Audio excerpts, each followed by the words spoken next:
Hello students, आप सबके लिए बहुत ही अच्छी खबर है। संस्कृत शिक्षा विभाग में सेकंड ग्रेड टीचर के फॉर्म आ चुके हैं। ये आप देख सकते हैं। दिनांक 17 जुलाई को ये विस्तृत विज्ञापन जारी हुआ है, जिसमें हिंदी विषय, अंग्रेजी विषय, संस्कृत, गणित, विज्ञान, सामाजिक विज्ञान, उर्दू, पंजाबी, सिंधी, गुजराती, योग, इन सभी विषयों के लिए अध्यापकों की वैकेंसी जारी की गई है।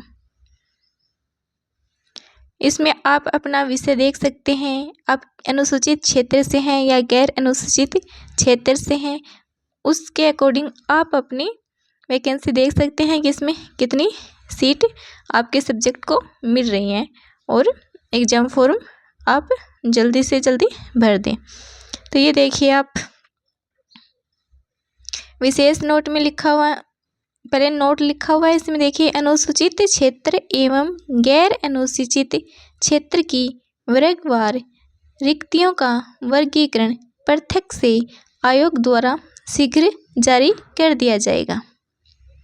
ये देखिए, हिंदी विषय की पोस्ट है गैर अनुसूचित क्षेत्र वालों के लिए 1005, अनुसूचित क्षेत्र वालों के लिए 47।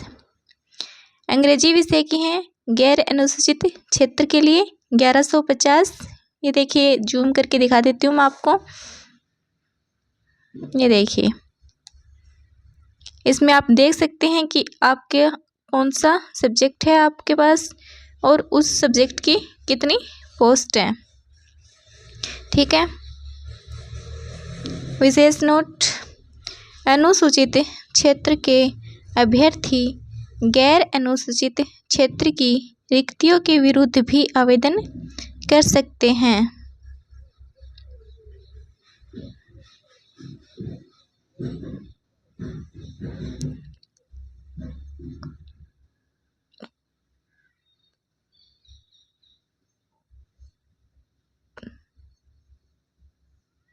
अब इसमें दिया गया है कि शैक्षणिक योग्यताएं क्या होनी चाहिए।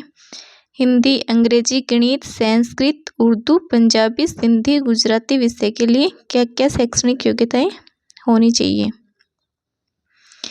इसमें पहला, विज्ञान विषय के लिए, विज्ञान विषय की वैकेंसी के लिए क्या योग्यता आपके अंदर होनी चाहिए। ये आप देख सकते हैं, ग्रेजुएट और equivalent examination recognized by UGC with at least 2 of the following subject as optional: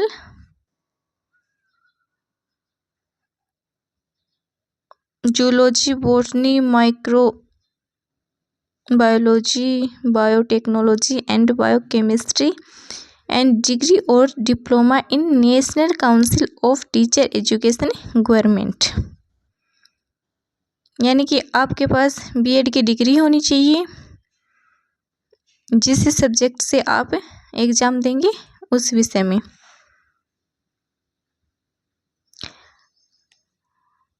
या फिर आपके पास 2 साल का कोई भी डिप्लोमा होना चाहिए आपके सब्जेक्ट से संबंधित। फिर सामाजिक विज्ञान के लिए आ गया है, तो ये सेम टू सेम प्रोसेस होती है कि जिस सब्जेक्ट से आप एग्ज़ाम दोगे उस सब्जेक्ट से आपका बीएड होना ज़रूरी है, या फिर मतलब कि आपको 2 साल का डिप्लोमा होना चाहिए।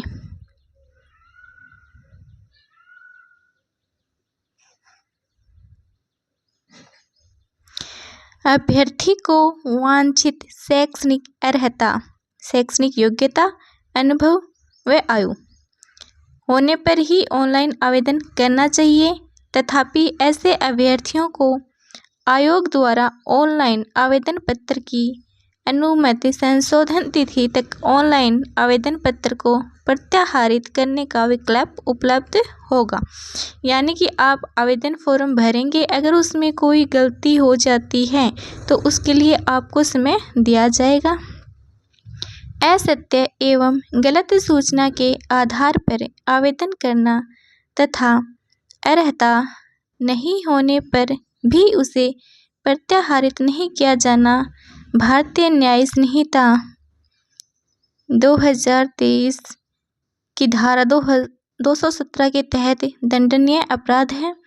ऐसे अभ्यर्थी को कालांतर में काउंसलिंग, पात्रता जांच, साक्षात्कार के दौरान अपात्र पाए जाने पर इस परीक्षा के ऑनलाइन आवेदन को निरस्त करते हुए आगामी 3 वर्ष की अवधि के लिए भर्ती परीक्षाओं से विवर्जित किया जाएगा। अगर आप कोई भी गलत सूचना भरते हो तो आपको उसके लिए सज़ा दी जाएगी। आपको 3 साल के लिए फिर आपको विवर्जित कर दिया जाएगा। परीक्षा से आप कोई एग्ज़ाम नहीं दे सकेंगे 3 साल तक अगर आप कोई भी गलत सूचना भरते हो तो।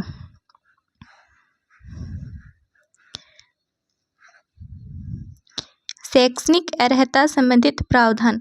पद की अपेक्षित शैक्षणिक अर्हता के अंतिम वर्ष की परीक्षा में सम्मिलित हो चुका या सम्मिलित हो रहा है वाला व्यक्ति भी आवेदन करने के लिए पात्र होगा, किंतु उसे आयोग द्वारा आयोजित प्रतियोगी परीक्षा से पूर्व शैक्षणिक अर्हता अर्जित करने का सबूत देना होगा।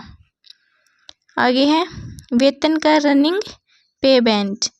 पे मैट्रिक्स लेवल 2 नोट। राज्य सरकार के नियमानुसार परीक्षा काल में नियत मासिक वेतन देय होगा।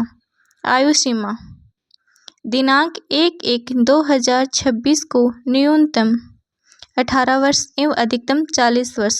18 वर्ष और 40 वर्ष के बीच का जो व्यक्ति है वो ये फॉर्म भर सकता है, जो बीएड धारी हैं वो।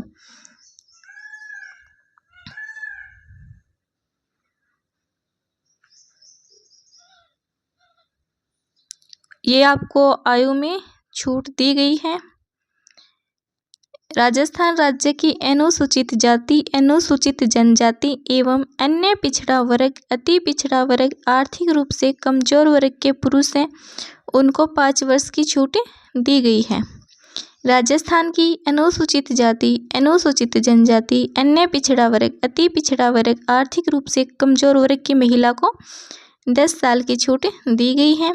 सामान्य वर्ग की महिला को 5 वर्ष की छूट दी गई है।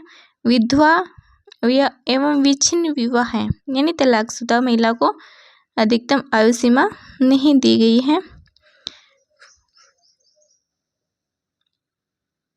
ये पीडीएफ आप डाउनलोड कर सकते हो गूगल पर,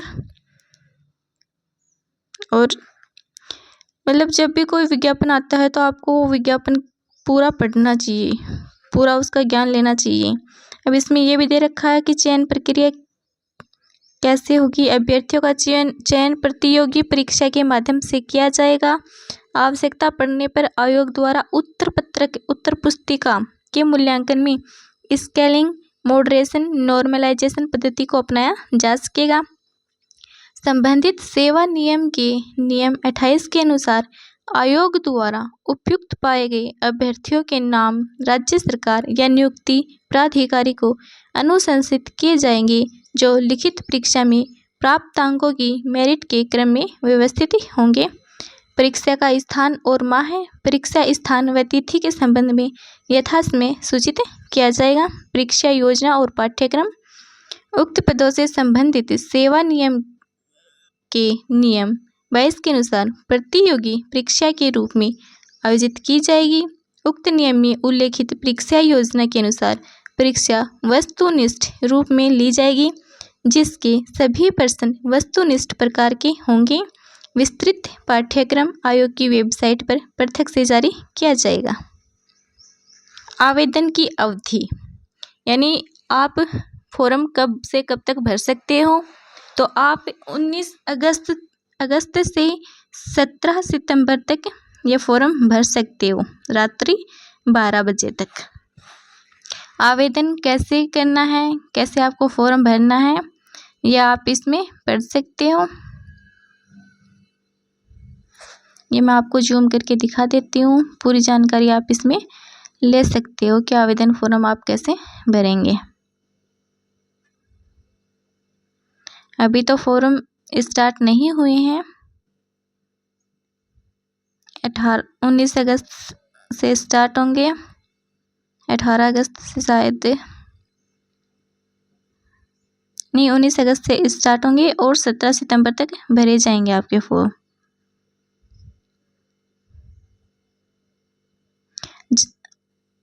जब फॉर्म भरे जाएंगे तब एक बार मैं फिर से आपको सूचित कर दूंगी, लेकिन ये आपको ध्यान रखना है कि आप तैयारी में लग जाएं, क्योंकि फॉर्म आ जाएंगे लेकिन आपको विज्ञापन आ गया है तो आपको उसकी तैयारी शुरू कर देनी चाहिए।